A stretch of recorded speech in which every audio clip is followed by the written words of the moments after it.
With the top fitting properly and our leaf supports working, we are ready to attach the top to the base. Flipping the project upside down, which will allow us to lay out the base lengthwise and widthwise. Using a ruler, we want the distance on the right side to be equal to the distance on the left side.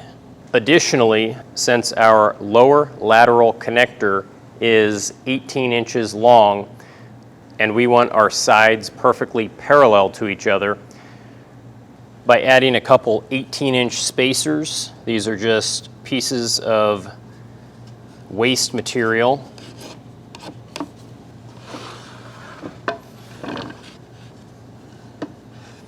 one on either side of my project,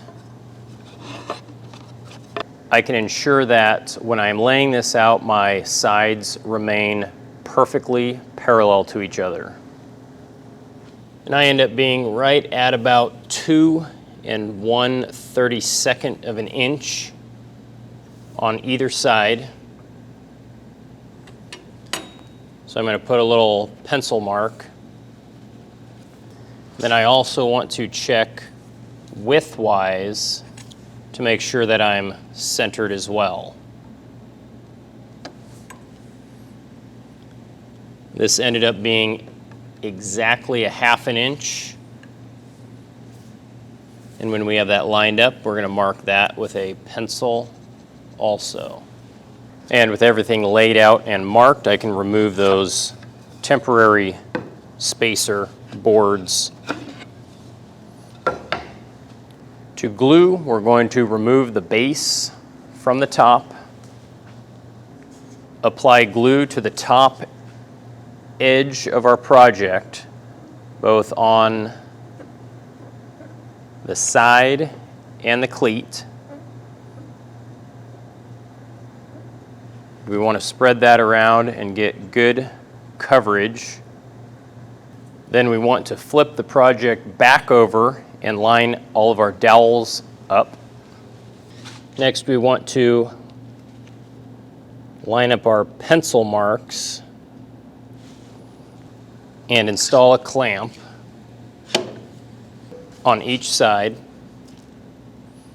And after double checking to make sure that everything is perfect, we will install a screw right next to the clamps. And we want to make sure we are only installing that until it is snug. We do not want to screw it too tight and go through the top of our project. Then we'll remove the clamps, rotate the project, make sure our pencil marks are lined up again, reclamp it,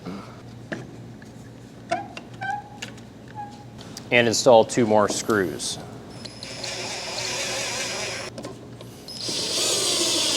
Remove the clamps and wipe the glue extremely well.